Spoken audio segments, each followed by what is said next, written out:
together. This is great. Yep. Here we go. There we go. Welcome to the meeting of the Mayor and Council in Oakland, March 14th, 2018.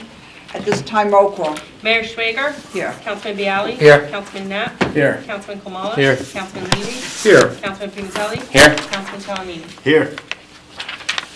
If you could please rise to salute to the flag and remain standing for a moment of silence. I pledge allegiance. To the flag of the United States of America and to the republic for which it stands, one nation, under God, indivisible, with liberty and justice for all.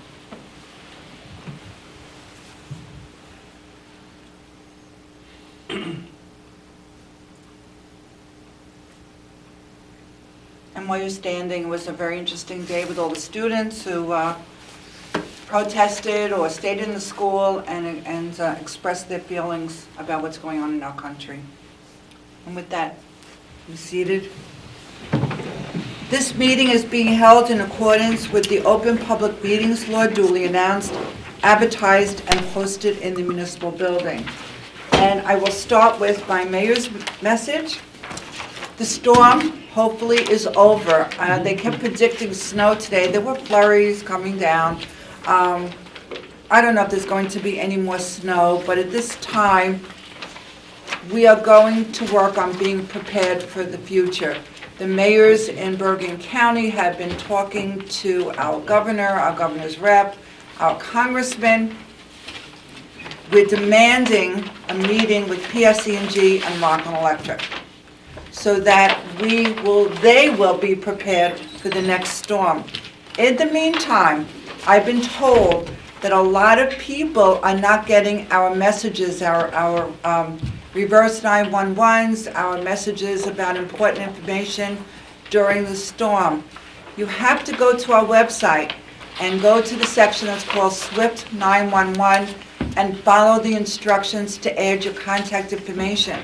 A lot of you that have newer landlines, if your power is out, your landline is out. So make sure you go on to get the information on your cell phones. If you cannot do it, some of us cannot do it, but if you cannot do it, Rose at the Senior Center has volunteered. Go to her office and she will sit with you on the computer and get you the information and help you, walk you through getting onto Swift 911 to add your information. So please, please follow the instructions now while we are not in the middle of a storm so that you will have access to information during a storm. And March 1st, as you know today, a lot of the students walked out, a lot of the students sat in. Many schools, I mean, the students are trying to open up the eyes of everybody in our country. So on May 1st, we talked about security in the schools, and Superintendent Gina Caparo organized a meeting on March 1st. It was in the board office, in her office. Thank you to the council people who attended. Thank you to Captain Keith Sanzari who attended. Our school board members attended, and we had representatives from the different schools, the security, the custodial staff, and the security for the high schools. And he gave us information, and I don't know how we left it. I mean, I really don't know how we left the meeting. But we'll talk about it later during your report. Sure. But we are going to have more meetings, right? But we did talk about security and what has to be done for security in the schools. On Monday, March 12th, that was this Monday, I attended the annual Japanese Day School graduation, which is located at the church OLPH in the back in the building. Wonderful people at the Japanese Day School, and they too had problems because they did not have power. The original graduation was scheduled for Thursday, then was delayed to Friday, and all they had was a little portable generator that they felt would not be safe to have it in the schools. So the graduation was postponed until Monday. I said goodbye to the principal who was there for 3 years. Wonderful group, and I look forward to meeting the new principal at the Japanese Day School, and I won't embarrass myself by trying to say the name of the principal, but I wish you good luck when you go home back to Japan. I want to congratulate Councilman Eric Kumala, who, if you looked on the Facebook page, saw him in green. He was in Float Follies. He was part of the Jolly Green Giant commercial. And I think he has the performance bug in him, so we expect to see you next year as part of Float Follies. Now that you have children, you'll have a daughter in high school. Only if we get the rest of the council. I think you should all participate. There were a couple of elected officials, it was Eric and myself, and Mayor Scanlon from Wyckoff. Unfortunately, the councilwoman from Wyckoff, who was going to be a part of Float Follies, didn't have electricity for a couple of days. And she has young children. They took a place at the Sheridan Hotel and could not participate. So she too was affected, Wyckoff was affected, Float Follies was affected. They had to cancel 2 shows. But it's a very worthwhile organization. It's volunteers, it's parents, and all they do is they want to raise money for scholarship money for graduating seniors out of both high schools. Don't forget April 5th, it's the AARP Smart Drivers class. If you attend the class, you could save money on your car insurance. So if you're interested, go to the Senior Center, talk to Rose about signing up. Reminder that there is a prescription drop-off box at the police station. You do not have to make any appointments. You just go, there's a box there, no questions. Just drop old and used prescriptions in the box. And finally, from April 15th to April 29th, in the library will be the Oakland Senior Center Artist Show, and an opening reception will be on April 14th, and you will see local artists, and then you get to see our beautiful library, how it's coming along. So I encourage everybody to go. And with that, I will entertain a motion to open to the public. So moved. Second. All in favor? Aye. Does anyone wish to speak? We have people here, no one wishes to speak? But not your presentation yet. Do you wish to speak about something else? You can. You can speak about whatever you want. I'm good. Okay, good. Then if no one else anybody else? No? Motion Jerry, you were closed. in, oh, by the way, Jerry Engelbaum was also in Float Follies. So I congratulate you for up there also. A motion to close. Motion closed. Second. All in favor? Aye. Aye. We have minutes, lots of minutes to go over. February 14th. Is there a motion? So So moved. moved. Second? Second. Any discussion, any changes, additions?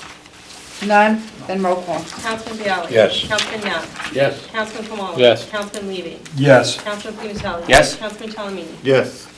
Council meeting from February 28th. Motion? So moved. Approved? Second. Second. Any discussion? Roll call. Councilman Bialy. Yes. Councilman Net. Yes. Councilman Kamala. Yes. Councilman Levy. Yes. Councilman Pinistelli. Yes. Councilman Talamini. Yes. Now, the following minutes are all, there's 4 sets of minutes from executive sessions. You all have copies. If there's going to be any discussion, any additions, deletions, it has to be done during executive session. So, I'll entertain a motion for the January 10th executive session. So moved. Second. Will there be any discussions? Then roll call. Councilman Bialy. Yes. Councilman Net. Yes. Councilman Kamala. Yes. Councilman Levy. Yes. Councilman Pinistelli. Yes. Councilman Talamini. Yes. Executive session, February 14th, 2018. So Motion. moved. Second. Second. Any discussion? Roll call. Councilman Bialy. Yes. Councilman Net. Yes. Councilman Kamala. Yes. Councilman Levy. Yes. Councilman Pinistelli. Yes. Councilman Talamini. Yes. Special executive session on February 20th. So Is- moved. Second. Second. Roll, discussion? Roll call. Councilman Bialy. Yes. Councilman Net. Yes. Councilman Kamala. Yes. Councilman Levy. Yes. Councilman Pinistelli. Yes. Councilman Talamini. Abstain. Executive session of Wednesday, February 28th. There are motion to approve. So moved. Second. Any discussion? Roll call. Councilman Bialy. Yes. Councilman Net. Yes. Councilman Kamala. Yes. Councilman Levy. Yes. Councilman Pinistelli. Yes. Councilman Talamini. Yes. We have 2 appointments. Some people take a little bit longer than others to turn in their citizen leadership form. So thank you, Jerry, for turning it in. Jerry Peterson, who has been a trusted member as a trustee of the Library Board would like to be reappointed. Is there a motion? So moved. I don't need that for That's library, that's me. That's you. Jerry, you're appointed. Thank you for finally turning in your citizen leadership form. And we have the environmental, mine too. No, Oh, that's that's- council. Oh, Carol Peterson, no relation to Jerry, it's a coincidence. She is a member of the Essex County Beekeeping Society. Wow. And I ask if make a motion for Carol Peterson for the Environmental Commission. So moved. Second. Well, I'm proposing her name, Okay. so now roll call. Councilman Daley? Yes. Councilman Net? Yes. Councilman Kamala? Yes. Councilman Levy? Yes. Councilman Pinutelli? Yes. Councilman Calhoun? Yes. So you will be alternate one. Thank you. Thank you. Raffle license, 1326 for the American Cancer Society. It's a 50, and this was on your table Right. this evening. It's raffle license 1326 for the American Cancer Society to be held, a raffle on May 19th, 2018, at the Indian Hills High School. 50% of the cash proceeds to support the organization's mission to eliminate cancer as a public health problem. Is there a motion to approve? So moved. Second? All in favor? Aye. Opposed? Okay, thank you for doing that. Excuse me, Mayor? Yes, The proclamation for National Poison? right, that's what we're up to now. Oh, okay. I want to get all the voting now. Oh. Now it's your floor. We have a proclamation that I asked Councilman Pignatelli to read. Thank you, Mayor. Borough of Oakland, Bergen County, New Jersey proclamation. Whereas Congress designated the third full week in March to be National Poison Prevention Week in 1961, and since then this week has helped to raise national awareness of the dangers of potentially poisonous medicines, household chemicals, and other substances. Whereas every poisoning is preventable. From the youngest to the oldest, all people, even pets, are at risk. And whereas poison centers across the country will focus the public attention on identifying poison hazards at home, as well as learning ways to prevent poisoning emergencies. And whereas a poison is defined as anything that is taken in the wrong amount, the wrong way, or by the wrong person. And whereas unintentional poisoning is the leading cause of unintentional injury, death in New Jersey.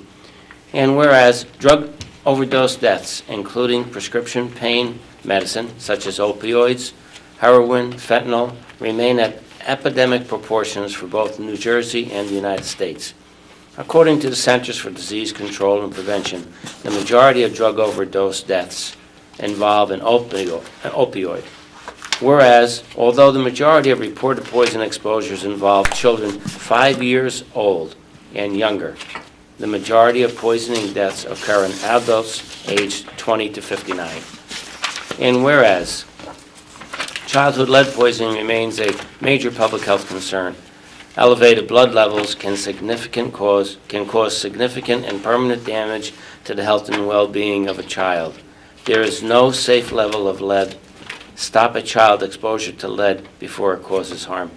And just as an aside to that, as people know, I was a health officer in Lincoln Park, and we had a case where a child ingested lead paint.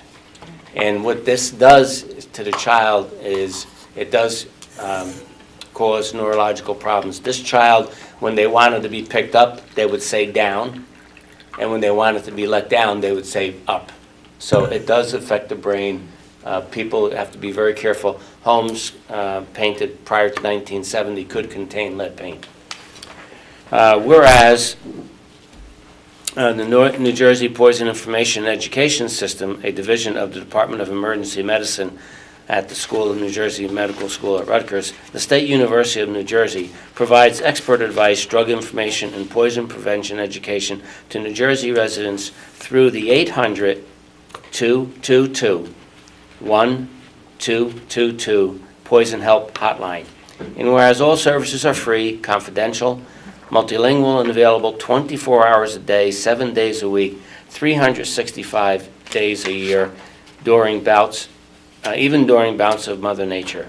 And whereas the public can contact a poison expert by calling 1-800-222-12222 or texting 800-222-1222 at njpies.org. And whereas consumers must be aware that e-cigarette devices, hookah pipes, and liquid nicotine may contain even high doses of nicotine in enticing colors, aromas, and flavors, increasing the likelihood that small children and pets will focus their attention on them. These products pose serious risk of poisoning. And whereas poison experts urge residents to use our services as a resource for poison and drug information instead of consulting the internet for information that may not be accurate. And whereas we encourage all residents to program the Poison Control Hotline 800-222-1222 into home, office, and cell phones because a rapid response can make the difference in preventing serious injury and saving lives. And whereas the use of Poison Center services saves residents both time and money. Most cases are managed in the convenience of the caller's home, requiring no hospital visit. And whereas NJPIES is also involved with the state efforts in homeland defense, counterterrorism, emergency preparedness and response, biosurveillance, and surveillance for clusters of poisoning and their sources, such as products, food and beverages, chemicals in the workplace and at home, environmental toxins, drugs, medicine, and animal and insect bites and stings.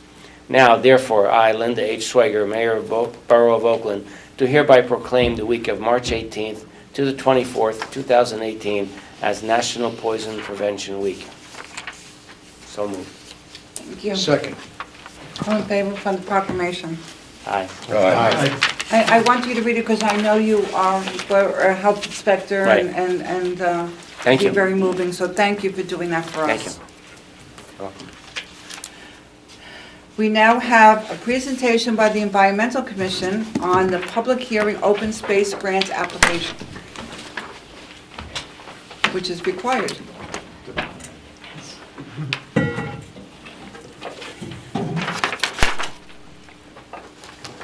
Good evening. I'm Nancy Kraus. I'm Chair of the Oakland Environmental Commission, 22 Hickory Drive. Forgive me, I have a lozenge in my mouth, but if I don't have it, I might just start coughing. So, And we have water up here if you need.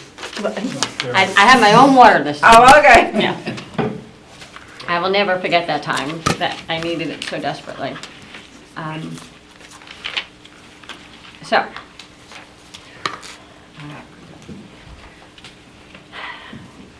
This evening, I'd like to talk to you about the Sandy Beach property, which we've so named it, which is at the foot of Spruce Street here in Oakland. And we've applied back in June for the open space, for the Bergen County Open Space Trust Fund for money for the purchase of this property. Now, we became aware that this property was for sale in mid-June of 2017. We acted very quickly to prepare this grant because we knew the potential the property had, the potential of future residents of Oakland and Bergen County. This map here in front of you is from our open space plan, which we just updated this past fall and incorporated into Oakland's master plan. Sandy Beach is specifically mentioned in this plan as a good site for acquisition. The area outlined in orange and colored in tan and green is the Grow Your Own Parks plan. And it doesn't look so tan, and so I'm speaking about this property here. Yellow. Yeah. And it goes around there. We call that the Great Oak Greenway. And in the plan, we're looking at it as a Grow Your Parks plan. And it includes the Sandy Beach property, as well as the property we already own, the Great Oak Park. And it's our goal to build an interconnected greenway for the community to enjoy and benefit from. Sandy Beach would be the first part of this, to add to this greenway. Here you can see the property outlined in red, next to Great Oak Park. The little red square, and you can see that little red square, is the piece that the borough already owns, and it was bought a long time ago as potential wellhead, but it was never used. The first thing you see upon entering the property is the Wilkins Brush Factory, which was built in 1894. Can you guys read the text? Okay, just want to make sure. It's excellent. All right. And this is good too. Okay. Oh, right, you have it. This building is the only remnant of late 19th century and early 20th century industries in Oakland, which harnessed water power from the Ramapo River. It was once the largest employer in Oakland with 100 employees.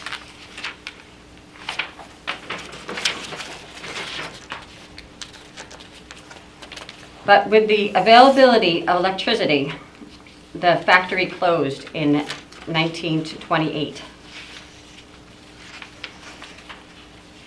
The brush has grown up quite a bit around it. Today, the building stands mostly unused except for storage inside, and outside a wood, what do you call it, a contractor uses the property to store his vehicles. Now, Oakland, as we all know here, is very proud of its recreation program. There are 400 recreation soccer participants and 6 levels of high school soccer sports that utilize 3 soccer fields. This does not include summer soccer clinics, which host approximately 50 to 100 soccer participants. 2 of the soccer fields currently double as softball fields, which limits the use to only the fall season. So this field right here could someday provide some much needed space for some extra fields here in Oakland. And it's nice and flat. It's nicely well maintained. In this picture here, you see it in winter. And interestingly, if you look down the side of the building, a little closer down the other side of the field, you can look right into Great Oak Park. And you can see one of the benches in a trash receptacle. And you can even see the branches from the great oak tree, which the park was named after, Great Oak Park. Now, we know here also that Great Oak Park has really caught the eye of the residents. It was like a fire in Oakland, and Great Oak Park and Pleasureland, and the larger community. People remembered the Pleasureland, what it was in the days before. And there's something about these old beach resorts in the area. And there were actually a total of 9 beach resorts along the Ramapo River. And people love to reminisce about their childhood memories here. And when you walk through these fields and woods, you find little remnants here and there. And it's exciting. And so 6 years after the brush factory closed, in 1934, the Sandy Beach Resort opened. It was the only resort that offered nighttime swimming as well as dancing. Now, what remains of here is just a pond and some scattered picnic benches. I found 1 swing set and 1 little kiddie slide there. Now, this, you're looking into the pool, what would have been the pool. And from the top of the wall, looking into the pool, which is now a shallow pond, you could see that. In the summer, you could barely know that the pool was there. It's so surrounded by trees and brush. And when I first came onto the property, was walking along, I was actually surprised by it. I didn't expect it to be there. But in the winter, you can see the pond more clearly. And the picture on the right is from one of the trails, with the pond now visible through the trees. The photo on the left was taken from the edge of the shallow pond. And I was able to walk along that edge there. It was frozen when I was there.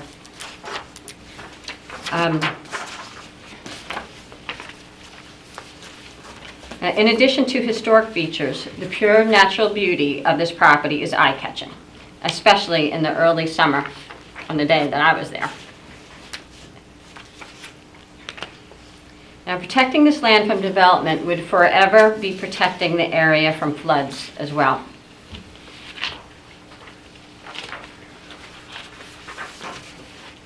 There were many butterflies and birds on this sunny day, and in the winter you could see waterfowl on the river.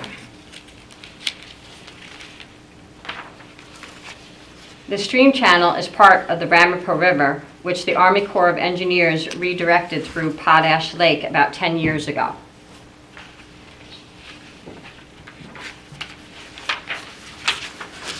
And here, the larger tracts not only benefit residents but wildlife. The addition of Sandy Beach would make Great Oak Park Greenway over 55 acres preserved. There are many beautiful large trees here as well. There was clearly a long row of large sugar maples in one area. And I've also noticed the same row of sugar maples in Great Oak Park, about the same size. So I've wondered if they were planted around the same time. Looking ahead, we hope to safely open, if purchased, the property to both active and passive recreation.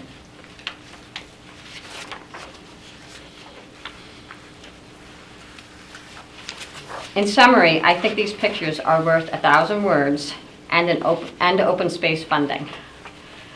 And that brings us to finances.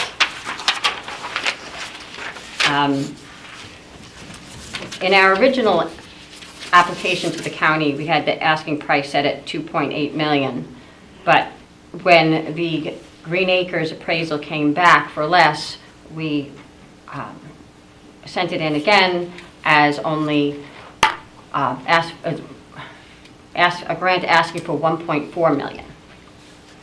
And now Oakland would be bonding for their portion of the purchase, but the seller has indicated a willingness to accept less, though how much is questionable.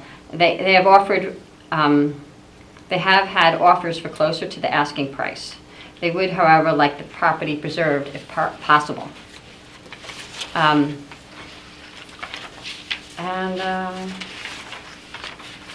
That is all I have for right now. But so as I said, we've asked for $1.4 million. We could, I don't know the standings at this moment, but if we asked for more, up to the appraisal amount, that could give us a little more leeway if we are required to do a second appraisal when you are applying for Green Acres funding. So perhaps we have strong feelings that we feel the property is worth so much because the value of it to our community, and if its flood status were to change from 100-year flood to 500-year flood, we don't know when the time frame of that, but the potential exists for it because it is in the pending, the new maps that were done in 2017. So the second appraisal, who knows what it'll come back at, but if we ask the county for more, I felt a really good reception from the county about the project.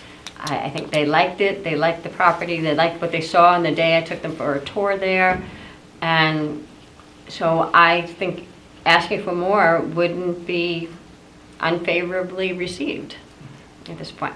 So if anyone has a Don't question. go away, questions.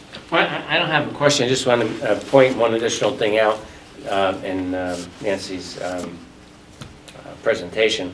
On the slide looking ahead, we do want to link the walking trail from the recreation field all the way down to Great Oak Park, and this would be a valuable asset in between so that we could have that walking trail along the entire stretch of the river right to Great Oak Park.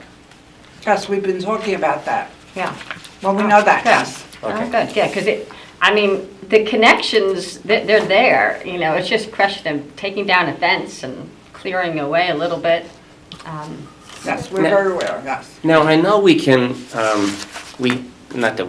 I know that we usually don't exceed the appraised value. However, can't we ask the county for the entire 1.8 and then add Green Acres and our share? The county, Because they can only do the 80%? the county grant maximum will be whatever the appraisal is, and they won't fund it 100%. So it needs to be something less than 1.8. What that lesser amount is subject to a little bit of guesswork.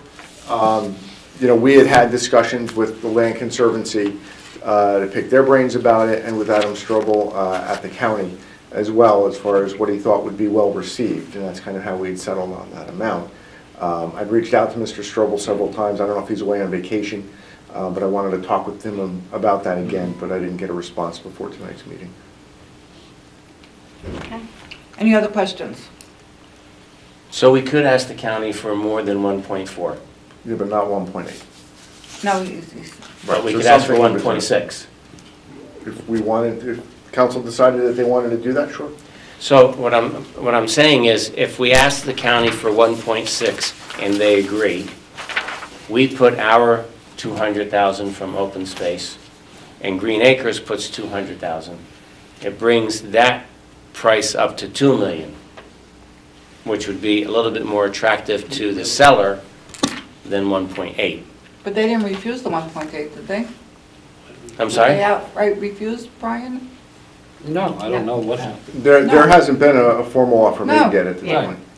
So, can I just ask a question, Mayor? Of course. So I'm confused. So right now, the appraisal on the property is $1.8 million. And as the process goes forward, there's going to have to be reappraised, correct? Yes. Okay, Yeah. and the Green Acres funding will only pay up to a certain portion of the appraised value. Is that how, just so I understand that? Yes. Yes. Okay. Okay. So the question is, So- oh, that was the question. Yeah, I just want to make sure I understood the process. So we aren't really looking for additional funding above the 1.8 at the present time, because that's what the appraisal said. Right. And considering that we have to go for another appraisal for Green Acres funding, which would help us purchase the property, I think we're all in favor of this purchase. And I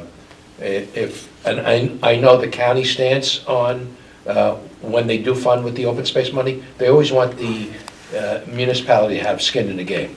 So I think we can work our negotiating skills and find out where that number is, so we can get as much out of the county, open space as we can, and still not put ourselves in a position of being denied because we don't have enough skin in the game. Right. So we want to make sure that that Yeah, works. I didn't hear any complaints about our skin we had in. Okay. And the Land Conservancy of New Jersey, you know, they're ready to work with us now to help us Yes. work with the seller for negotiating. Very good. So someone has to offer the seller this 1.8 million. Who does that? Brian? The borough, we would hear about the grant, and then we would We would make the proceed with formal offer. negotiations. Okay, so And the for, Land Conservancy has helped in the past with that as well. That's one of the roles they play as our, as our grant, as our open space consultant. so as it stands now, the county grant application is for 1.4. Correct. Okay. So we wouldn't need to do a second appraisal unless we exceeded the 1.8. I thought we had to. No, I we have I to do believe a under second. Green Acres rules, if we're going to tap We into need their to. planning We outside. We of need the to, Still we do. have to Okay. do We're a still gonna second. have We to still do do, that. okay. So, I mean, I think we should let that process go forward, unless the council has an objection to it. Well, we do have a resolution. No, I believe what we want to do is, we have to get the approval from the county, open space, on that money, and then move forward to put the gap funding in place, which would be necessary, and make an offer. Exactly, yeah. Very good. And this is the public meeting portion of the application that we submitted. So this was required just for even the application Right. for the county. Now, in addition to us asking questions, we have to open to the public, for the public to ask questions. So is there anybody else who has a question up here? Now, I'll entertain a motion to open to the public. So moved? Second. All in favor? Aye. Does Aye. anyone wish to speak on this particular presentation? Come on, you're the ones who know more than we do on this. You've been working on this for months. Come on. You have to give your name and address. My name is Eric Cam, 9 Greenway, Oakland. First of all, well, I'm a member of the Environmental Commission. I'm also a member of the Bergen County Open Space Trust Fund. But just for the record, I've recused myself from this application on the trust fund, so anything I say tonight cannot be construed as a position from the Bergen County side. It's just from the Environmental Commission side. I was at the application with Nancy. I was on the table, but I recused myself, and I must say Nancy did a great job, so congratulations, Nancy. Always, and Yeah. even this presentation, I mean, this is beautiful. She did a great job representing the town. It was a home run. Presentation was great. The site tour went very well. The county was very receptive. Who went on the site tour? The county advisory committee, Okay. plus Nancy was there, I was there, Jerry was there, and who else? Anybody else from town? Okay. Just on the money part, the small matter of the money. It always comes down to that. Right. The application started at 2.8, and that was based upon a value, a market value offer that the sellers had received. So we used that as a basis, and it was a good offer. It was a non-contingent offer. There were no contingencies. The buyer did not need to change the zoning. It's currently I-3 zone, so they were going to continue the use in its present use to park vehicles, use the shed for storage, and use it as I-3. So from a seller's perspective, it was a very, very good offer. And the sellers, I don't want to speak on behalf of the sellers, but in the various conversations with the sellers, they basically wanted to do the right thing. They're environmentalists, they're really into the environment, they wanted to see this property preserved. So that's how the application happened very quickly. And when the appraisal came in at 1.8, and we were all scratching our heads. And the question is, what is a property worth? What's the value of something? It's what someone is willing to pay for it. So you have a market, it was on the market, and there was an offer at 2.875 in writing through a real estate agent for the buyer, through a real estate agent for the seller, so it was a total arm's length market value. And they didn't take it so that they could sell it for open space, which I thought was very noble. There were other offers too, some for more money, but they involved a change in use and change in zoning. So, you know, if someone offers $3 million, well, is that a good offer? Well, not really, because you have to wait a couple of years maybe for zoning changes, maybe you have to go to the state. So the big issue is, how do you reconcile the market value of 2.8 with the appraised value of 1.8? And there are a couple problems. I mean, the appraiser is a Green Acres certified appraiser. They sort of have their hands tied as to what they can look at, and they look at basically the present use of the property. It's a good appraisal. It's quite long. It's 75 pages or so, but it really doesn't take into account a better use for the property. It can be subdivided. It just doesn't take that into account. And any developer, any investor coming in sees that, of course, and they know what a property is worth. So we have this issue of the appraisal. The county loved the application. They loved the site. In fact, one of the county advisory committee members used to swim there as a child. So that was a big plus for us. So I got the feeling that we could probably, Councilman Bialy is correct, the county wants to see skin in the game. I think what that might refer to, though, is if the town asks for 1.8 million, it's the appraised value, but if the town's coming up with more money, that's up to the town, and the county will be happy to see that. We can't go to the county and ask for 100% of the project cost. That's not going to happen, and you're absolutely right. I agree with that. But I think you maybe could go for 100% of the appraised value as long as you're coming up with additional funds on top of that. So I don't know how to get over this hurdle. We're trying to close the gap of $1 million. It's a lot of money. The sellers might want to sell it for less than the market value, but not $1 million less. I mean, no one can expect that from the sellers. So it's a real problem. Hopefully we can come up with some creative solutions on this. Councilman Pignatelli, I liked your idea, maybe applying for as much as we can with the county, then the town comes up with money from the Green Acres through the state grant, plus our own Green Acres tax. maybe come up with something, but it has to be realistic. I'd hate to lose a deal over a few $100,000. Are you sure, though, it was a definite deal? Because when the Realtor first called me, it was, oh, you have to buy it now because this person is going to close immediately. It's, So is it a real offer, the 2.8? that offer's a matter of public record, right? Richard, do you have that offer? It was a It definite- was sent to the county. Do you have a copy of it? Yeah. Okay. Yeah. So was- it's Council it's members redact- need it's to see redact- it. You know, seller, buyer information's redacted off of the copy that was provided by Mr. Springman, the Realtor, but, yeah, there's a form, So it was a real offer. apparently. Yeah, the one that was sent to the county was redacted, but I believe the one that was provided by Katie, the seller, was not redacted. Not that it matters. Yeah, but it's- I haven't seen that one. Okay, But it was a signed agreement absolutely. to go into contract. It was a letter of intent, yes. So it wasn't a Signed contract. by, no, it wasn't. It I was know like an that. offer. But it was Right. signed by both buyer and seller. I don't think the seller signed it. The seller took the offer, the letter of intent, and just said, thank you very much. And before they said yes, they said, well, let's try to sell for open space. And that's how we got involved. And it was a real buyer. Correct. One other factor, the floodplain it's an interesting issue. When the Army Corps re-engineered the whole river into Potash Lake, so Potash Lake's not really a lake anymore, it's part of the river, it changed the flood elevations, and there's a new flood map that the DEP has drawn, taking much of this property out of the flood zone. When adopted by the DEP, that will increase the value of this property significantly. And these are things that Green Acres appraisers cannot consider, but investors certainly consider that. Councilman Levy, is that what you was mentioning earlier? Yes, but those proposed changes are probably 2 years away still, but there are changes. Now, that particular piece of property, I think when you called me, Nancy, Yeah.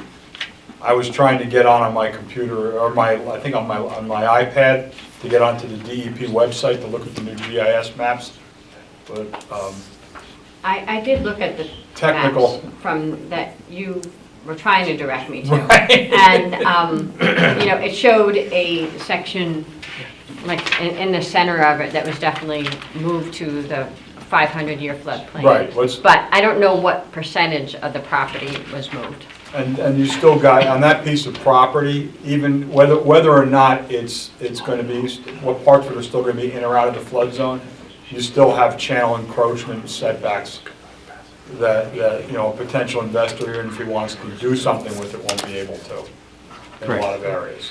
So it's not, it's not as usable for building as one might think. And Eric, if I can bring something up, just, because I think in terms of the dollars, and as you spoke about, this is all about subjective matter of the value of the property. And if you know the price that the seller bought the property for 20 years ago, if my house went up that much, I wouldn't be living in Oakland anymore, because she paid $176,000 for it, and that went up. So you're talking about that property value going up, according to an appraiser, at least tenfold. If it's just the 1.8, 2.8's way out there, but it's significant when you consider in your mind that 20 years ago, this was less than $200,000 for this property. So, Right, well, 20 years ago, this also flooded every rainstorm, when's the last time the homes down like on Center Street? Agreed. That's, I was directly involved, you remember, I was directly involved in that flood project right. way back when, and it's done significant wonders for our Speaks a lot. town and the flood conditions that we always had here, so Right. I agree with you there. And the property obviously is in a much better place than it was then. Yes. Agreed. Any questions? Anybody else? Anybody else wish to I think speak? we're all on the same page. Okay. We want Just a the matter- property. Sort want of the deciding property. a plan now, Money. so money. It's the dollar sign. Right. Mayor, I just want to say, Yes. I certainly support this project. I mean, it just makes sense building off of Great Oak Park. And, as Nancy pointed out, to have those extra ball fields and everything. I mean, it's a noble cause, to say the least. Thank you. But And my the dream, connectivity my is dream like is even is the bigger. Riverwalk. I mean, that's all I keep The thinking about, Riverwalk, is the Riverwalk. We'll become San Antonio all over again. Oh, that would be great. Thank you. Okay, thank you, guys. Thank you, and Yeah. what a fabulous presentation. As always, thank you, Nancy. So, a motion to close. So moved. Second. All in favor? Aye. So now we have resolution 18150, authorized Bergen County Open Space Trust Fund grant application, and there's, so we don't talk about an amount. There's in the second whereas. Yes, that's why It references I the- know. So what do we do? Well, you can vote to change that here on the floor and request additional funding if you so choose. But needs to be some amount there that goes in So how do we back to do the county. this? Right now, it says 1.4 million. You Could we can say vote on or for that. about? Like I do in No, I legal don't papers, we think can't say on or that's the way about? it works. But you can amend the resolution now to a different amount and then adopt that and we would just At least, can we revise say it. at least? Not to exceed. No, we can't say not to No, exceed. no, you don't want to say No, we that. want the opposite. Can we say at least? Maybe Eric can provide some guidance, but I think it has to be a. Ryan? The minimum? You have to do it at, you're applying for a specific amount. So we have to say a number. Yeah, that's what the county will expect. They'll expect a number. How much are you applying for? So we could apply for 1.6 million if the council so decides. Could apply for 2 million. I was going to say, Mayor, No, you can't go above Oh, the original, the original even appraisal. though there's another appraisal that has to be done. What if the other appraisal comes up higher? And which you can, but then you would amend your application to the county. It could come back lower, Right. It could come back lower also. come back the same. So, what do we do? I would put it- Suggestions? I would put it in this way, and if you need to amend it, you amend it. So keep it at 1.4. Agreed. Yes, you have a little hand up? No. Oh, you have your hand. What if we, he's like the button police, blue light police. When was this last appraisal done, that they came up with this 1.8? How long ago? In the fall. October or November. It wasn't that long ago. And do we have, I mean, is there any sort of evidence? It was before the snowstorms. I don't think the snowstorms hurt the No. value, unless, of course, trees came down. Do we have any types of comps or something that would justify this property selling for $2.8 million? That would be the appraiser's job. He's supposed to be looking at comparable sales. All we have is the letter of intent that Eric was talking about. Which is right here, Mayor. Oh, that's what you were showing. I read it. If we asked The for redacted. a number, would the county say, if we asked for 1.8, say, could the county come back and say, well, we like this, but we'll only give you 1.6? Well, we can't ask for 1.8. But we're talking about a property they want. If we ask for 1.6, is there a possibility that they say, okay, you're approved, but we're only going to give you 1.4? Yeah, the county always has the discretion to award a lower amount, and we had that at one point with Bi-County years and years ago. But, if I understand the county's position correctly, it's a project that they're very supportive of, so This is so we may open-ended. stand a good chance of getting the higher amount. I don't necessarily know that there's a real downside to asking for more. That's what I'm saying. Why don't we In ask the for more? discussions with the county, with the Land Conservancy, it was basically, what's a good amount that would pass muster? And that's kind of how the 1.4 was settled on. But if they're saying that, hey, this is kind of a priority, and it's something where we really see the value, maybe asking for a little bit more, kind of under the theory that, well, the worst they can do is say no. Can I ask you a question? In other words, you're saying, take advantage. well, I guess, for the attorney is, will this, if we raise this too much, will it jeopardize the grant by making it look like we're too greedy? Contingency. No, I Right. don't think so. 6-month land use. Yeah, there's a contingency in this letter of intent. We could always This is ask not for, a- This is not a straightforward, This is not. it's not Can so black and white, this letter of intent. No, it's not, and actually, there's an NDA in there, by the way. I think my question is, since this property may be worth more than it's been appraised for, what if we seek other funding as well? In other words, maybe we get Marlene and see about getting a grant to help make up some of this difference? Is that not possible? I think we're with the Green Acres talking grant? about a difference with appraisals. Government works based upon appraisals. So getting more money beyond the appraised value from a government agency is highly unlikely. Okay. That would be any grants that would be available, because your grants are going to come from the DEP. Green Acres funding is very specific. It's going to be based upon 2 appraisals, and there'll be a certified value that they determine that's the value and what their percentage is. County operates somewhat along the same way. They will have an appraised value and give you a percentage of that appraised value. So, quite frankly, to me, an offer is meaningless. This offer has a 6-month land use contingency.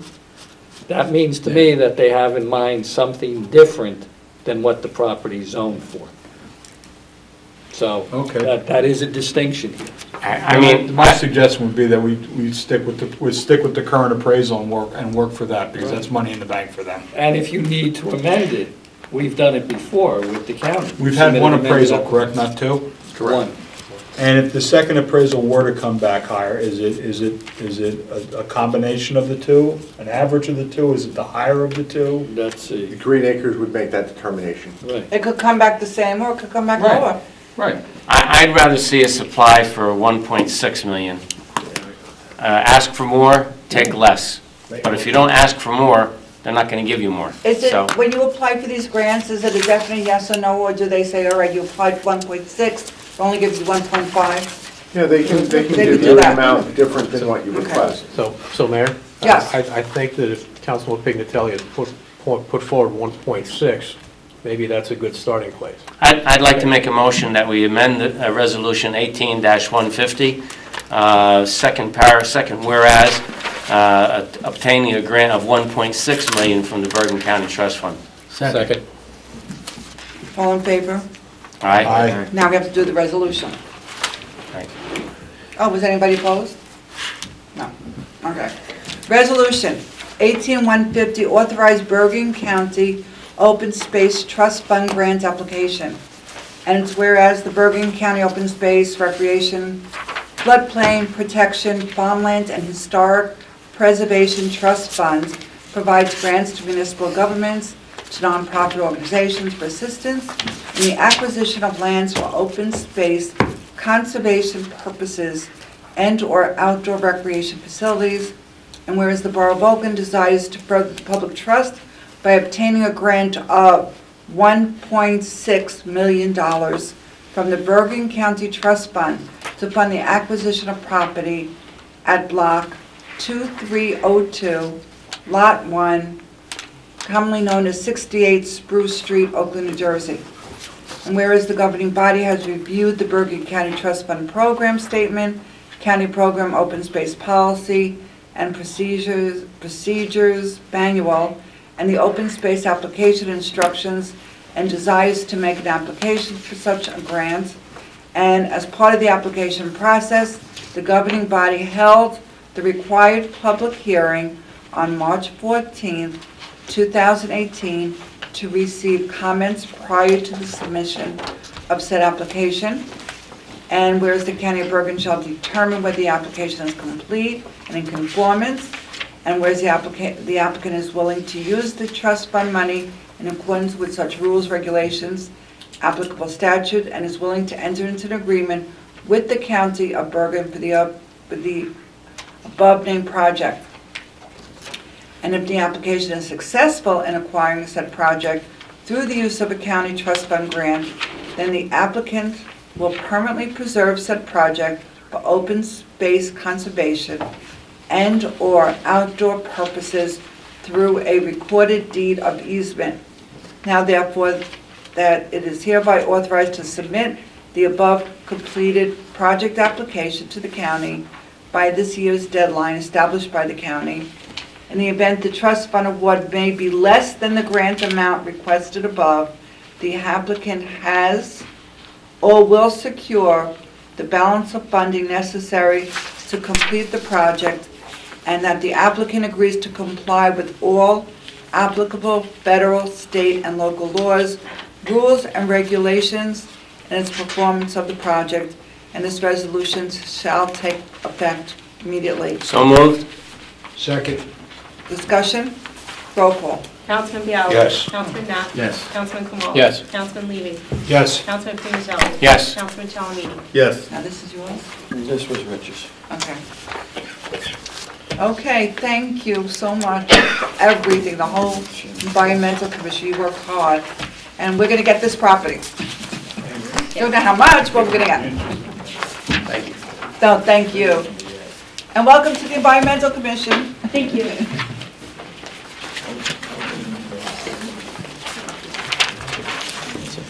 Now, we have resolutions, and we'll do this as a consent agenda if you want to pull any out. I would look to pull out, or 18, 170 for questions, 171, and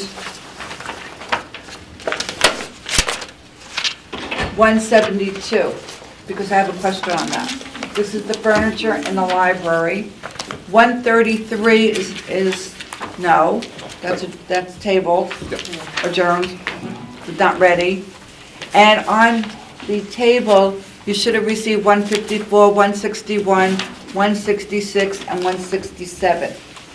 It was at the table when you arrived. Okay? So, 151, authorized recycling tonnage grant application. And this is to use the tonnage grants to develop new municipal recycling programs and to continue to expand existing programs. 152 is the certification of expenditure recycling tax, and it's the established recycling fund which tonnage grants may be made to municipalities in order to encourage local source, separation, and recycling programs, and the tax of $3 per ton on all solid waste accepted for disposal or transfer at the solid waste facility, and the amount of grant money received by the municipality shall not be less than the annual amount of recycling tax paid. 153, opposition to Bill S5. This is been introduced, proposes to disproportionately shift control of the police and fire retirement system, PFRS, from a balanced labor management control to a union-dominated decision-making structure. And PFRS is not a 401k, rather it is a defined benefit retirement program, and it's funded entirely by property taxpayer dollars. 154. It is to authorize the refund of monies to an outside lien holder, Block 402, Lot 43, tax sale lien 17-3, and this is the amount of $341.25 payable to U.S. Bank 18155. Outside lien holder, Block 2004, Lot 7, tax sale lien known as 18 Riverside Drive, $2,123.77 payable to U.S. Bank. 156. Tax sale lien 1624 for Block 2004, Lot 6, and this is $543.79, and this is payable to the Borough of Oakland. Resolution 18157. Tax sale lien holder 1726, Block 2518, Lot 9, known as 105 Lakeview Terrace, and this is for $2,079.96, payable to Tower DB, the 7th Trust. Excuse me, Mayor. Yes? This is actually on my street. I'm not sure which property. I may be too close to this. All right, so we're going to pull 157. No, it's a redemption money. There's no comment. Oh, okay. No. You feel comfortable doing it then? No, That's fine. it's all that it is. It was a tax lien for Right. redemption. so Would you there feel would not- comfortable? there would Yeah, not that's be- fine, as long as- There wouldn't be a conflict As at long all. as Brian says it's okay, then. Okay. Resolution 8158, authorize refund of taxes due to duplicate payment to Regina Thomas, 44 Sky Top Bridge, in the amount of, she overpaid $4,394.98 to Wells Fargo Real Estate Tax Services. 159, authorize return of escrow fees to James McCarthy, and this is for professional review escrow, $37.50 for Rutgers Drive, $37.50 for 8 Sienna Way, $37.50 for 10 Harvard Way, and $110.50 to 8 Columbia Way. 18160, authorized shared service agreement with the county-owned emergency and non-emergency equipment, and it's a shared service agreement using the services. Resolution 18161 is to authorize copier lease. It's for 8 copiers with TGI Office Automation, 775 Passaic Avenue in West Caldwell. It is, 8 copiers will be $182 per month for 48 months. The cost of the copies are 49 cents for black and white and 49 cents for color copies. 162. Resolution 1862 is Captain Keith Senzari and Lieutenant Christian Eldridge are signatories on the Police Department petty cash accounts. 163. This is to ratify the labor agreement with the Blue Collar Unit. 164 is the White Collar Unit, and you have all the information at the desk. 165 is to authorize non-union salaries effective January 1st, 2017. 168 is the appointed temporary CFO. And it is, since Jim Mangan resigned, effective February 28th, 2018, we needed to have somebody serve as our CFO. We have a part-time CFO. His name is Steve Senzari, at a rate of $70 per hour. No relation to our Captain Keith Senzari, even though the spelling is the same. Okay, 169 is to authorize the separation payment for Douglas Eldridge. He accumulated absences, sick days, vacation days, personal days, and it's for sick, vacation, personal, and compensatory time accumulated in an amount of $182,004.56. And that is composed of 264 hours of vacation time, 1,552 hours of sick time, and 24 hours of personal time, and 480 hours of compensatory time. 174, we're skipping those others for the library. 173, do I have 173? Yes. 173. That is a request for a property owner for a refund of taxes due its overpayment. This goes to Block 4301, Lot 34, to Gregory McHugh and Beth Rudolph, in the amount of $6,175.74. Thank you. And 18174, also overpayments, a refund of overpayment of taxes. Block 1606, Lot 7, for Randy and Kathleen Newman, $2,292.72. And, did I do 166? No. 166 is the temporary budget amendment, since we don't have our budget yet for this year.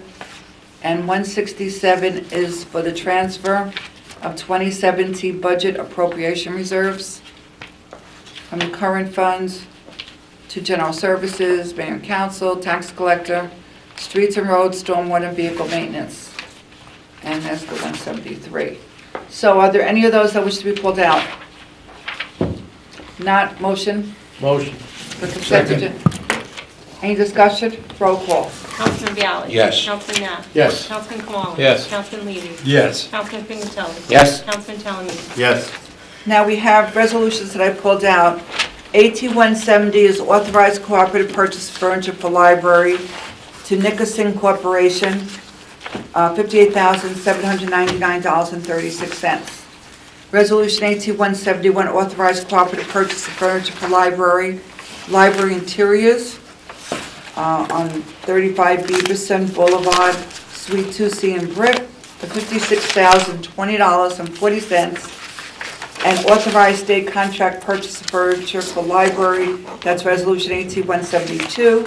Again, it's to library interiors, 35 Beaverson Boulevard in Brick, New Jersey, $7,525.60. And the reason why I asked to pull them out is because when we had the Library Growth Foundation, when it was first started, money was put aside and people gave individual donations for furniture. And I'm wondering where that money is. That was being used for other parts of the furniture, I think for some of the shelving systems that was needed. People bought actual pieces of furniture, because I know I bought one. All right, that I don't know. I know that there was a fund, and we've talked about in our meetings in the library, said that they were using that money to buy But items. people actually bought pieces of furniture. And, it was going to say donated by. Well, shouldn't it be in there now? Isn't there Well, I don't already? know, that's what I'm asking. Okay. I don't know, the library talked about having a fund for some of the furniture, and that they were using that. They never mentioned anything about, those donations being directed to certain items. There were. I mean, I bought a desk. Mayor, can you just elaborate on a little bit the The history behind Library this? Growth Foundation was established in, I think the year, when, was it the year 2000, 2001? Okay. And our goal was to raise over $250,000. That was our Okay. goal. And what happened was, in the beginning, we did heavy fundraising right in the beginning. And we sent letters to the industrial park, and it was G. Castelleggio's wife went around with a presentation just like this, soliciting money from corporations and organizations. And people actually bought like a piece of the beam room, or I know I personally gave a check for a desk. So was the idea that you would purchase pieces of the And your name furniture would and be you on get it. a little Per- plaque right, on it? donated by, or right. purchased by? Okay. I Right. remember that. So now my question is, what happened to that? Library question. Yeah, you're going Yeah, to I ask don't Peter know. that. So that's why I pulled these out to discuss then. What do we do? I mean, it's not gonna take away from this, but it just clicked when I read these three resolutions to say, what happened to all these, it's not just me, I mean, corporations gave 1,000, 5,000, 10,000 to Yeah. buy actual structures. But the furniture that was bought, say your table, maybe now they want to replace that table. No, but no, it was never bought. Oh. That's what I'm saying. So you just Yeah. gave a check, I'm We sorry. gave money. I'm sorry. And it was designated, one of the, come up with a company in the industrial park. They bought, Cablevision. all right, so let's say Cablevision, that's a good one. Cable, all right, let's say, Jeez, how did I know? a company in the industrial park bought, it was a big cabinet, and they gave 1,000. Somebody bought 5,000, they gave a check for $5,000 for a structure. And they expected at some point when the library Oh, was I gonna see be what you're saying, done, okay. and the little plaque would say, Right. and I know the Rotary also gave towards, and if the Rotary gave, other organizations gave like towards the beam room. Okay, but So there's where been, would that be? there's been 2 or 3 library directors since then. But it wasn't the library director. No, but I'm saying, no, I don't know if there's anybody there that would know. Yes, the yeah? current director is the one, when we finally disbanded the Library Growth Foundation and gave all the money and all the paperwork, To, the library. but who? I don't know. Oh. So our library liaison will find out. Yeah, Mayor, I'll find out. Like I said, the reason I'm asking these questions, this goes back to 2000, predates my time on the council. I really wanted to It might understand what... predate, You were in grammar school then? yes. Grammar school, thank you for the nice... We're going That's very with kind that. of you. All right, we'll find out. You know who, Would it be Ronnie Levine? John, no, she was on she was on the Growth Foundation. Ann Russo was the last president. You know Ann Russo on Yeah. Sheffield, West Sheffield, or Academy Circle up there. Okay. Right, the one who used to work at the senior center. Yep. And do you know John Greco? You know John Greco from the American Legion. Yeah. He was the original president, Oh, okay. so he will have it. And the treasurer... I'll see him Friday. Okay, good. And the treasurer was Gene Casaleggio. He was our treasurer from day one. So does that help everybody? Yes. We'll Okay. find out. So now, we have 3 resolutions. Is there a motion to approve? So moved. Second? Discussion? Okay, roll call. Councilman Bialy. Yes. Councilman Net. Yes. Councilman Kamala. Yes. Councilman Levy. Yes. Councilman Pimentelli. Yes. Councilman Calhoun. Yes. Okay. Final adoption of men's salary ordinance. Is there a motion to open to the public? So moved. Second? All in favor? Aye. There's no one here to speak. Motion to close? So Second. moved. All in favor? Aye. Is there a motion to amend the salary ordinance? So moved? Second. That's 18 Code 766. Roll call. Councilman Bialy. Yes. Councilman Net. Yes. Councilman Kamala. Yes. Councilman Levy. Yes. Councilman Pimentelli. Yes. Councilman Calhoun. Yes. Now we have introduction of 18 Code 767, prohibition of sale of marijuana products. You have the sample ordinance, 18 Code 767. And this is to general use restrictions, the operation of retail marijuana establishments, which includes retail marijuana stores, retail marijuana cultivation facilities, retail marijuana products, manufacturing facilities, and retail marijuana testing facilities, and the operation of retail marijuana social clubs are prohibited within the Borough of Oakland, and therefore all activities related to the above-mentioned retail uses, such as, but not limited to, cultivation, possession, extraction, manufacturing, processing, storing, laboratory testing, labeling, transporting, delivering, dispensing, transferring, and distributing are expressly prohibited within the Borough of Oakland and shall not be construed to limit any privileges or rights of any qualifying, this is for now medical marijuana, shall not be construed to limit any privileges or rights of any qualifying patients, primary caregiver, registered or authorized, or registered dispensary pursuant to the New Jersey Compassionate Use Medical Marijuana Act. Is there a motion to So moved. introduce? Second? Okay, roll call. Councilman Bialy. Yes. Councilman Net. Yes. Councilman Kamala. Yes. Councilman Levy. Yes. Councilman Pimentelli. Yes. Councilman Calhoun. Yes. And when is the final hearing? Ryan, does this have to get referred to the planning board? Yes, it should be a month out.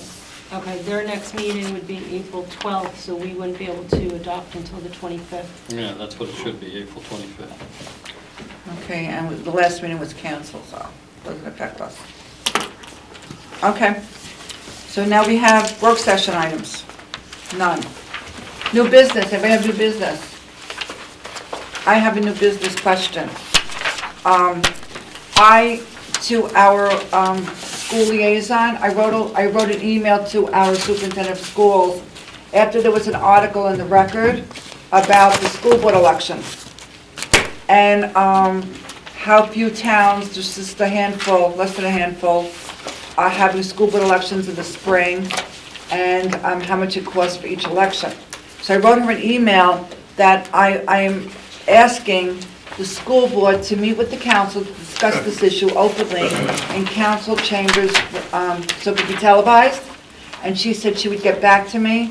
So yeah, I read that. Okay. Yeah. So I asked that you go back to the school board, to Gina Catharo, and ask, give us some dates. No problem. Maybe on the night before a council meeting, and because then we have the television crew here. Okay. Thank you. Anybody else have new business? Okay, committee reports. Who wants to go first? Which side of the room? Bobby will go first. Bobby will go first? If Lou says so, I will follow his command. There you go. So, I'm really just going to touch on public safety, and it's primarily due to the storms that we just all experienced. So I have just a short synopsis. Most of it's via OEM and our coordinator, Roy Balberger. So the first storm, which I believe was March 2nd, was high winds, very high winds, which mostly caused down trees due to the wet grounds and high winds, and most of those were pine tree type trees. We had 1,200 outages in the borough, and most of them were back by that weekend. They opened up the senior center as a warming and charging center, and that was staffed by the fire department's ladies auxiliary and by staff members of OEM. The snowstorm, which we all, I'm sure, remember, was on March 8th, and the borough got 26 plus inches of snow. It was wet snow and very, very heavy snow. So due to the ground being wet already and the high winds from the previous week, trees were already weakened, add the weight to the snow, and here they came tumbling down like bowling pins all over the area, never mind Oakland alone. So at one point, any customer within the county that was an O&R customer lost power.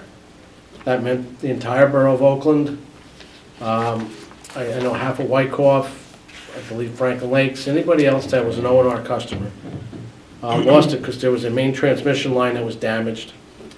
And then once they got that repaired, it came back spotty. Some people had it, some people didn't. So, and it's really strange how it worked. Like the first storm, I live on Crystal Lake. The first storm, I lost power for 2 days, but across the lake from me had power. The second storm, I got power back. Before it, I lost power again for 2 days, and the entire lake lost power. So I don't understand the electrical grid. It's kind of mind-boggling where its source is from. But anyway, we lost power to this building, the police department. The police department then lost phones.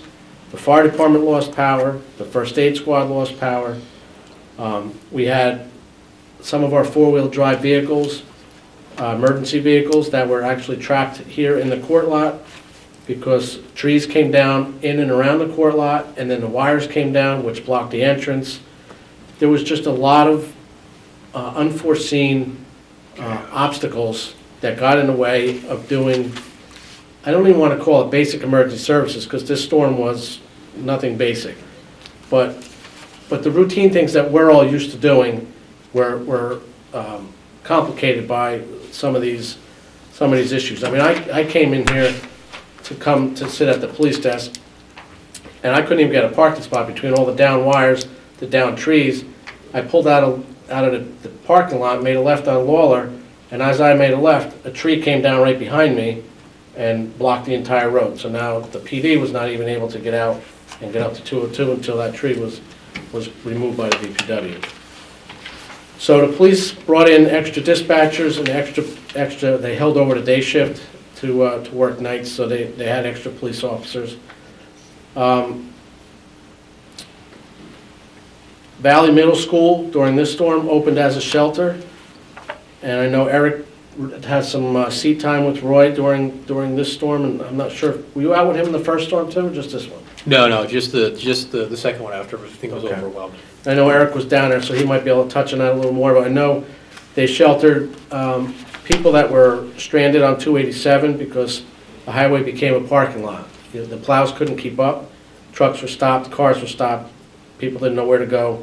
So the school came into play. I know Roy spent the entire night there on a cot. There was some Board of Ed people that stayed there overnight. Family from Montreal. Yeah, there's a Canadian family that came off 287 and stayed there overnight. There were first aid people, because Valley School was not only used as a shelter, it was used as a almost like an emergency medical service, like a triage center, because getting the ambulances to the hospitals during the storm was almost impossible. Between trees down, wires down, roads not plowed, not knowing once you left Oakland what was plowed, what wasn't plowed. So it was a great idea to set that up, to have basic first aid for, minor type injuries. I know the rig rolled a couple times. Pat, I don't know if you were on during that storm. No, I wasn't on. I was out of power. I know they rolled to Chilton once or twice, but it was quite the obstacle course getting there. The DPW, I can't say enough about them. They plowed ahead of the ambulances for first aid calls. They plowed ahead of us on the fire department for calls.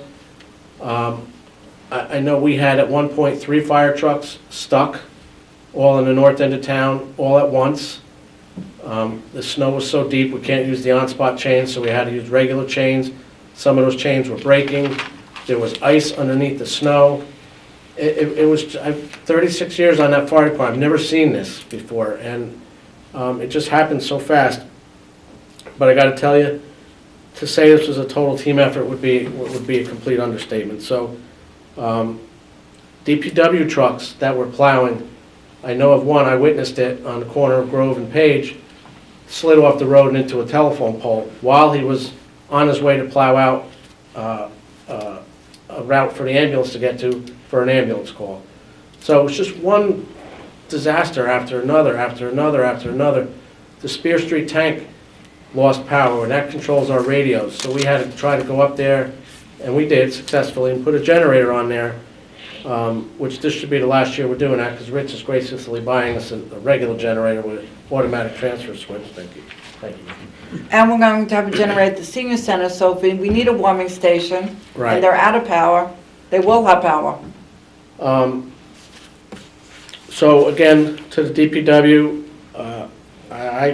I can't thank you guys enough for what you did. I know, for the most part, you got really, really, really good press on Facebook and whatever, and there are some people that some naysayers out there, but I don't know if they really know what it took on everyone's part to keep the town running as best as it could.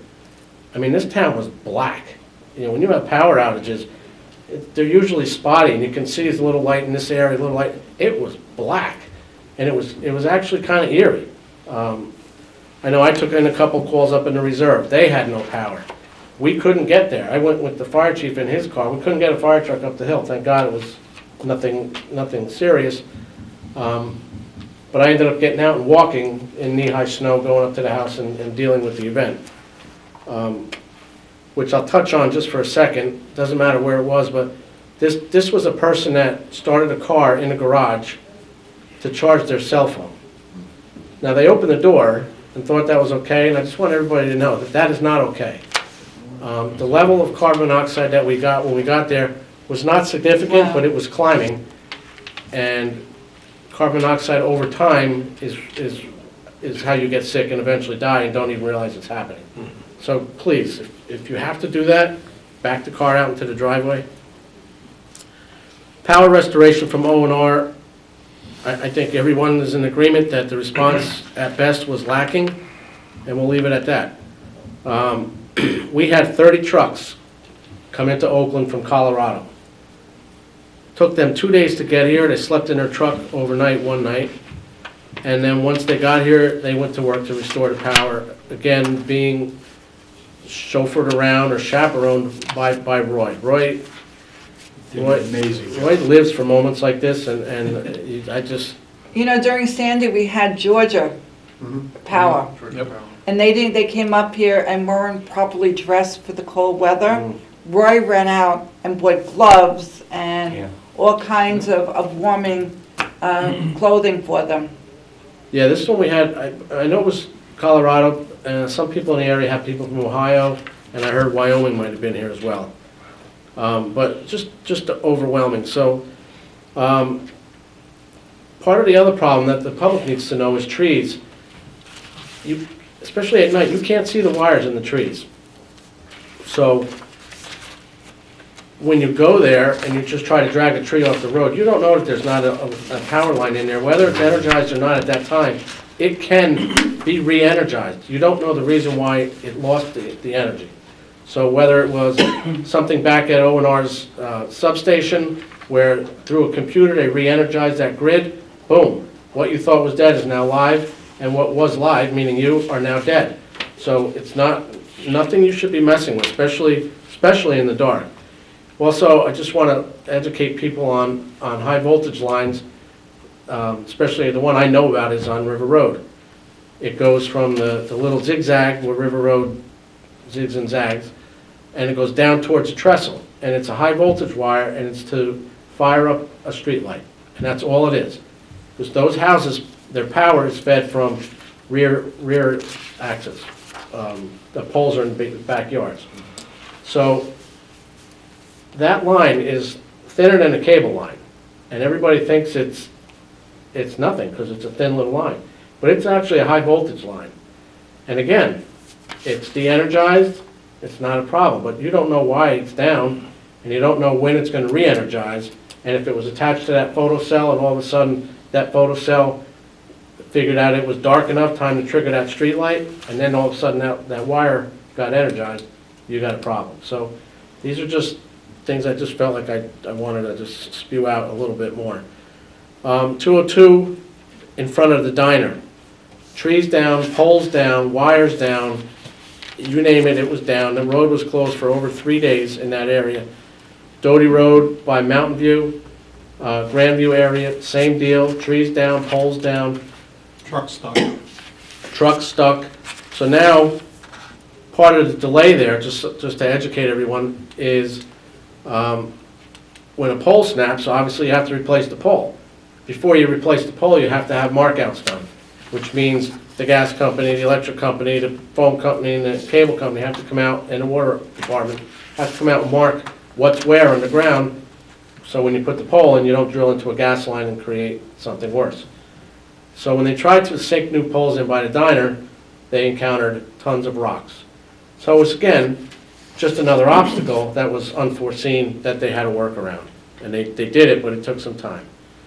So Roy did a preliminary damage assessment report, which gets sent to the state, and if there's a presidential declaration deemed due to this storm, it makes us eligible for some funding for the damage that the borough sustained, right, incurred. So, just so you know, for the future, we will be having a debriefing meeting with all borough officials, all department heads of all different departments, the emergency services, and probably O&R. And, you know, to some people, we may not have done a perfect job, and when I say we, I'm talking emergency services, and maybe we didn't do a perfect job, but again, 36 years, I've never seen this compared to Sandy, compared to Irene, compared to Floyd back in the late 90s. Every one of them was different, and we learn each time we go through one of these, and we pick up things, and we create new books and new manuals and new how-to methods, and we will do the same thing for this. So next time something happens, which it will, we will be prepared for it. So and I'm probably going to leave people out, but I just want to say thank you to the following departments: is the police department, the fire department, the first aid squad, the DPW, OEM, the Board of Ed for what they did with the schools, the seniors for allowing us to have the building, any council people that were out involved helping, and especially Roy. Ladies Auxiliary. Well, yeah, I mentioned them. But Ladies Auxiliary from Pat. So, I want to leave it. You're on the Ladies Auxiliary? Right. So with that being said, please, everybody that hasn't done so already, if you have a fire hydrant on your property, please shovel it out. The ordinance is 24 hours. It's been about 6 days now, 5 days. So the goal of the borough is not to issue any fines for people for doing it. It's more of a educational thing, but it is a law. It's no different than your sidewalk. If you have a sidewalk on your property, you have 24 hours to shovel it out. This storm was astronomical. I don't believe anybody's wanted to enforce the 24-hour rule, but it's 5 days. So please, if you have a hydrant, shovel a minimum, it's supposed to be 5 feet in all directions. 3 feet will suffice. Just some rough numbers. The fire department in the snowstorm ran 28 calls during that time, and approximately 15 calls in the first storm for wires down, burning type things, cars, trees on top of cars with wires, with people in the cars. It ran the gamut what we did. We assisted the police with traffic control because they were stretched thin. Everybody worked together.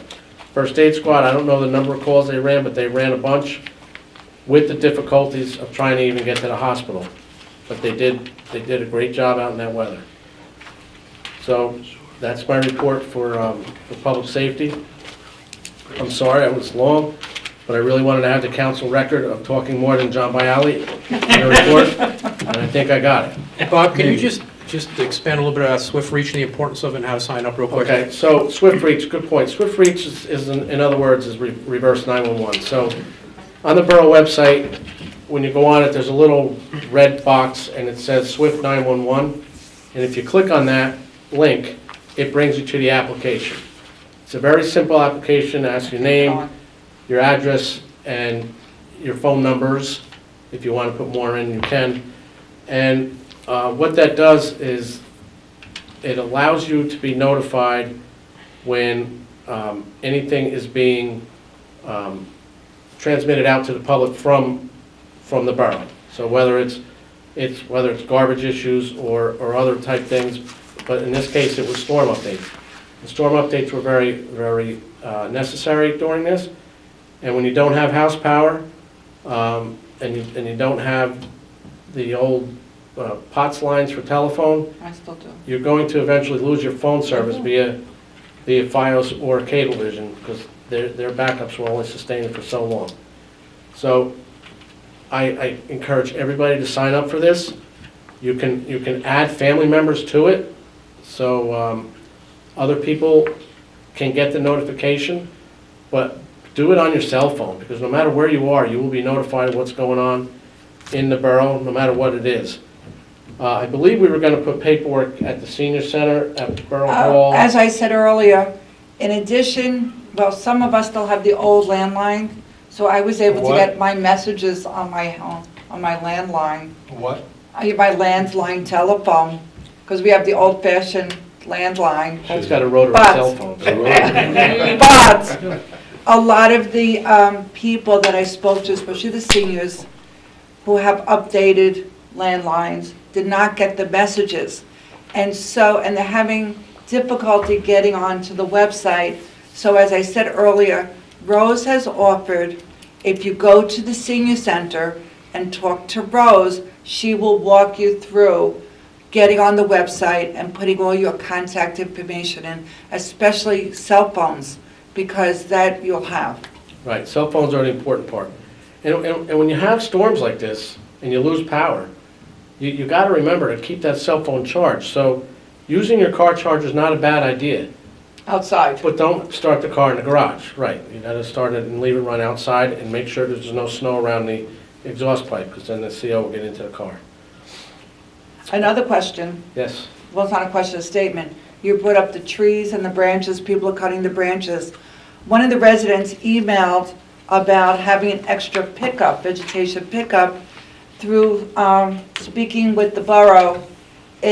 Our first pickup will be in 2 weeks.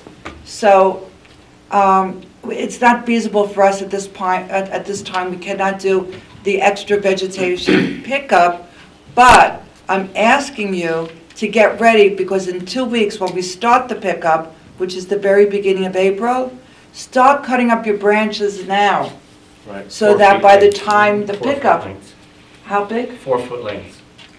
No longer than 4 foot. You got that, no longer than 4 feet. So please, start cutting them up now, get them ready for the pickup. Thank you. More? Okay, yeah, I just want to touch on the Great Oak Park, because I did take a tour with Mike Guadino. He brought my wife and I around, and I saw the progress on the Great Lawn being done by Vanderbeck. I'm assuming that's going to be stalled now, because I'm sure they're consumed with all the tree work that needs to be done, but I want to say kudos to them, because they're donating their time and helping with that. And what Nancy said before about being in those areas and kind of standing around and reminiscing, I stood at the edge of of the pool in Muller's Park, and it brought me back in the 70s, when I used to go there, and I know exactly where I was, and I look up and I go, that was where the high dive is. But you stand on the edge, and it's literally, I don't know, 3 feet, and then it's filled with dirt, and it's just, it was creepy. It reminded me of like the Planet of the Apes. Like, you know how you see like where the Statue of Liberty used to be in that movie and stuff? So that's what this was about. But I'm really looking forward to that park. I think it's going to be a great asset to the borough, and I think Mike's doing an outstanding job. And wait till we get the band shell, Yeah, with the efforts of John Bialy, with the donation of the band shell. that should be up and running within a year, according to Mike. And you know, one sad thing I want to mention too is they named all the trails. They put little street signs on all the trails, and the kids are ripping the signs down. Oh. They're destroying them. So now they have to put them high enough Oh. where the kids can't reach them. So whoever's watching, just tell whoever you think might be ripping these signs down to stop ripping them down. It's a beautiful part That's of the park. awful. The signs are named, the trails are named after the original family that owned Pleasureland. Mm-hmm. And they find them all broke right at the bottom of the post. So it's not like they even take them and hang them in their bedroom or something like other kids back in the day used to do. Uh-oh. Yeah, really, what is it? You're looking at me. I So grew up in Ridgewood. that's my report. And- So if you know or you see anybody in Great Oak Park just ripping down the signs, please, just, it's criminal mischief, actually. Yeah. It's discouraging. It's also criminal. All right, I think I got John on that one. Nice job. So now everybody else, quick. All right. Killed me. You're gonna have to talk fast. Well, number one is, I want to just kind of add my thanks. I've had the pleasure of working with Roy for a number of years on river projects when I was chairman of the Flood Commission, and that guy is just tireless with the effort he puts into everything, and the borough is so lucky to have him, and I thank him for all the times he's helped me when my house was flooded, getting me back into my house. And also, I really, our DPW, our fire department, our police department, with new command in place, those guys did an incredible job. I mean, I think when you and I talked, we called it, test under fire. Yeah, It was fantastic. promoted at the Armageddon. Yeah. The Flood Commission did not meet due to people being sick and out and whatnot, but I did speak to Roy when things quiet down a little bit. Roy, as our river keeper, is going to go through the river from top to bottom. We're going to catalog any trees that are down. He's going to catalog any trees that are down. We'll start working towards getting those out of the water. The Shade Tree Commission also had a lot of people sick, but the chairman and I did spend about an hour together just discussing some of the things that they want to start to work on, one of which is they're going to propose a shade tree presentation ordinance designed to protect forestation deficit behavior, which is, getting rid of shade trees that we need because those canopies really are the benefit. They want to, help the ordinance to feed the trust to plant new shade trees. I know currently that the borough has $0 for removing a hazard tree. And they're going to propose, and they're going to ask the council to propose a $50 fee for removing a hazard tree, and either a $250 fee to remove a healthy tree, or that the tree be replaced. So if you take out a healthy tree, you have to plant a healthy tree. So it would be a 1-to-1. As part of this, the Shade Tree Commission is going to propose a list of acceptable replaceable shade trees, things like, and I'm reading off the list, oaks, maples, locusts, and beeches. Things that we discussed that were not acceptable, will not be acceptable, would be like Japanese maples, dogwoods, cherry tree. Those are more ornamental things. We are as a borough lagging behind in trying to protect our tree canopy, which is a valuable resource. So we will be discussing this in the future. And Mr. Pignatelli. Just on the trees, I want to thank Ed Clark and the Shade Tree Commission. He's- because I got so many calls from different people about trees that looked hazardous and were not healthy, and they were on borough property, and Ed's been wonderful He's- going out. Well, there's actually a few of them that go out and look at everything. Then they discuss, they go back and research whether or not there's borough property involved or private property. So thank So- you and thank them. I will. And I keep thanking him because they just keep coming. Now, it's your turn. Yes, thank you, Mayor. On March the 6th, I met with the Oakland Environmental Commission. They will be placing 2 signs at Potash Lake. They also spoke about having a student member for the Environmental Commission. So if there's a high school student that would like to get involved with the Environmental Commission's programs, or if they are environmentally sensitive and they want to help promote good projects, environmental projects for Oakland, please let the borough know that you would like to become a student member of the Environmental Commission. Also, again, on April 21st, there's going to be a cleanup at Great Oak Park. If you have a team that you would like to register, you can do that on the borough website. On the new business, they brought out that a law is going to be proposed that will outlaw beekeepers. The state legislature is going to introduce a law to outlaw beekeepers, so there won't be any future beekeepers. And they also want to propose that existing beekeepers pay a $250 license per year and $250 per hive, which this I can't understand. I Wow. think we should be promoting, I mean, we are the garden state. Bees are instrumental in pollination of all, not only flowers, but, vegetables and fruits. So Is it a money thing?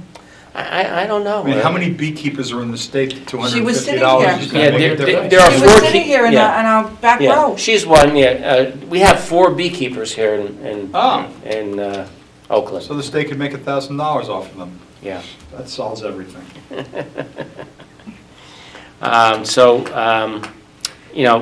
Once we get that, hopefully the council will oppose that law.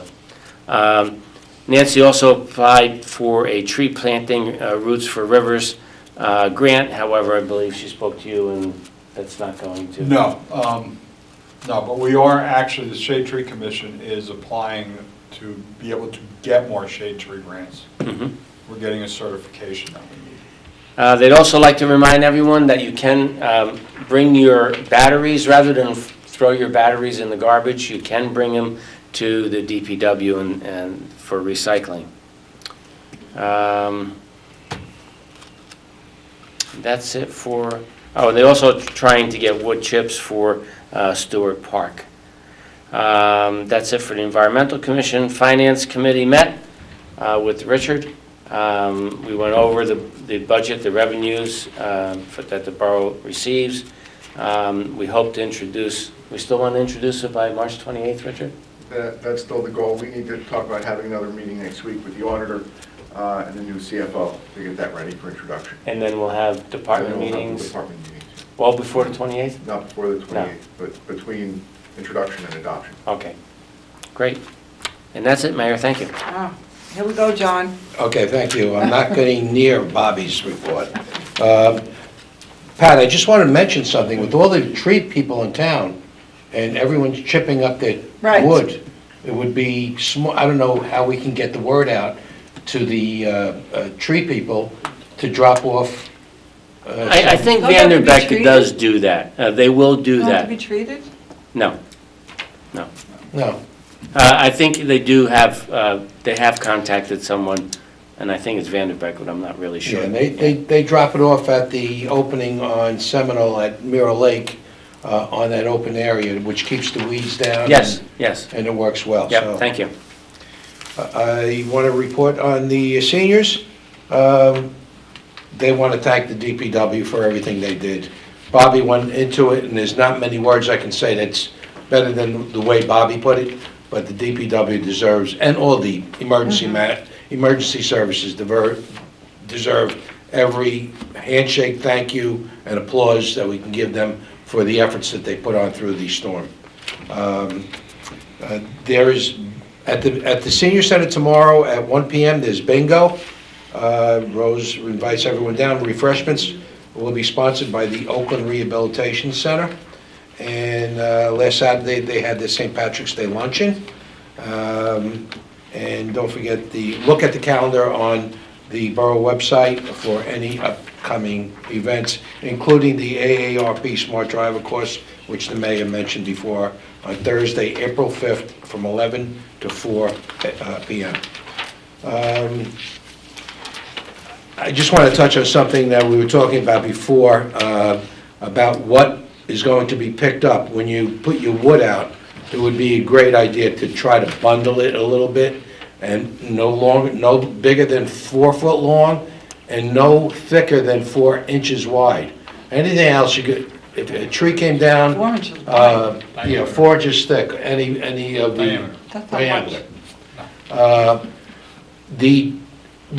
Anthony will be able to pick up any trees that are in the right-of-way, and anything that's down, but you have to give a little helping hand. There's going to be a lot of pickup to do, so if you can bundle it, that would be great. And if you have trees down in your backyard, it's not the town's issue. You have to get a tree company to come in and take care of that business. Just want to let everyone know.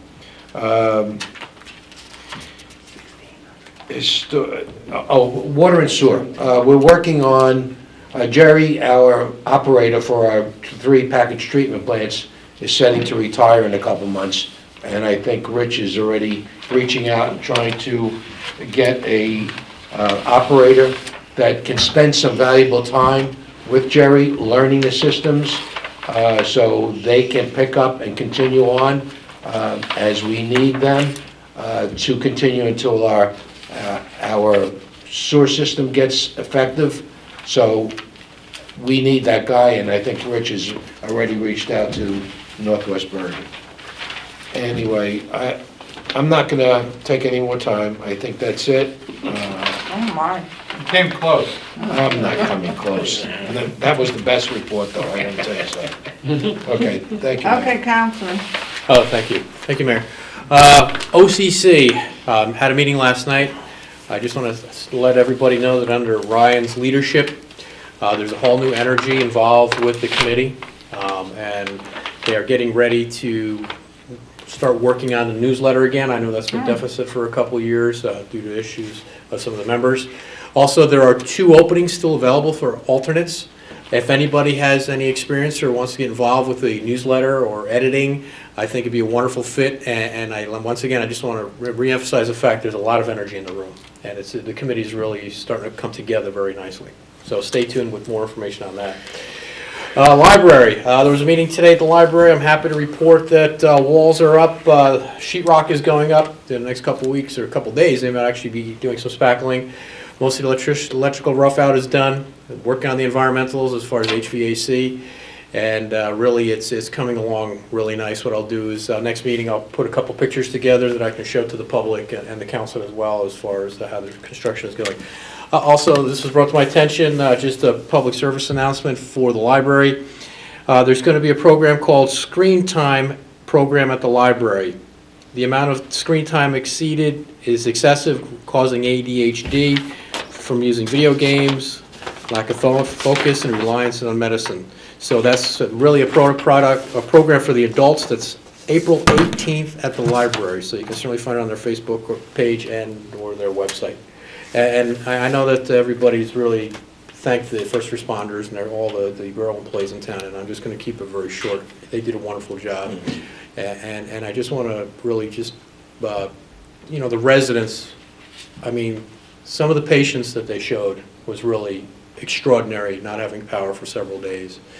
And really it's a tough spot to be in. And certainly thank you for your patience, and that's really all I have to say. You don't want to talk about your experience on Plow Valley Stage? Well, I would talk about that, Mayor, but I forgot a feeling I'm going to be roped into this next year. No, I just want to say it It really was a lot of fun. Thank you, Mayor, for really twisting my arm to do this. Certainly was a good cause, and I will be back next year. And maybe we can shame the Borough of Franklin Lakes elected officials. None of them came. None of them came, so let that be in the record. But anyway, that's all, Mayor. Thank you so much. Thank you. Councilman. Hi. Public events. We will be having the Oakland's annual Easter egg hunt, Saturday, March 24th at 9:30 a.m. The rain date is Sunday, March 25th at 1 p.m. It's between the library and Veterans Park. Please bring a basket so you can collect the eggs. It's for children, toddlers to 3rd grade.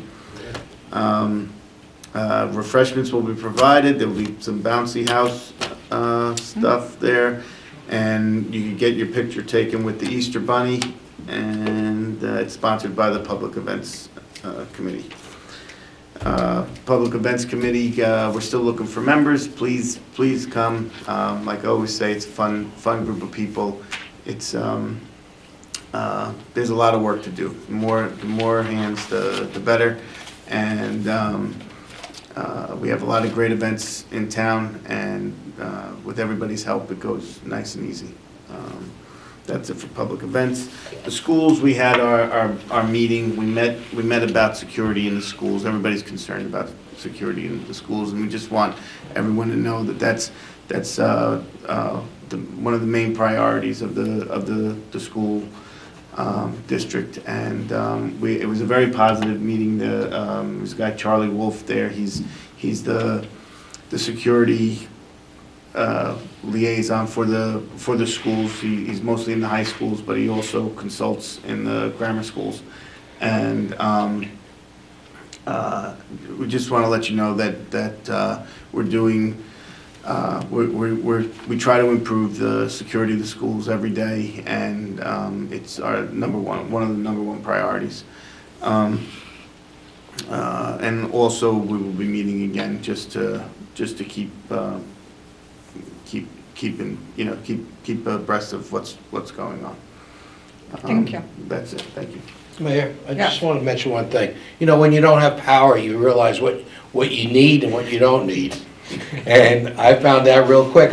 I cleaned out my garage last year. I got new garage doors, so I like to clean out the garage. And I must have threw away about 6 radios that I used to take to the beach, boom boxes and little transistors, what we used to call transistors, and battery powered. Transistor radios. And I threw them all away, and here I am With looking the for a antennas? radio during a storm. Anyway, I went online just to let everyone know, and I know it's a pain to go out to your car to get your cell phone charged up, but I was doing that. I was running back and forth with a couple phones, my wife's phone, my phone, the iPad, because we were using that. But there are radios available online, which are battery powered, solar powered, and also crank powered. So there's generators in them. So it runs your AM, FM, weather forecaster, and there's a base part of it where you can stick your cell phones in and pick up the power. So, and they cost about $30, $40, so you can actually crank your cell phones back into power again.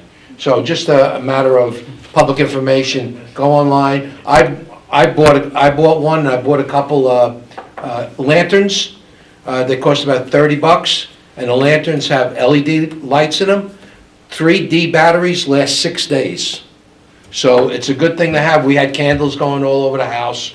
And, So you providing. threw out all your transistor radios? I threw out my transistor, my boom box. Wait a minute, everything. with the antennas that you Used to have the antenna, the whole 9 yards, gone. I don't use these, what do I need them for? Could you?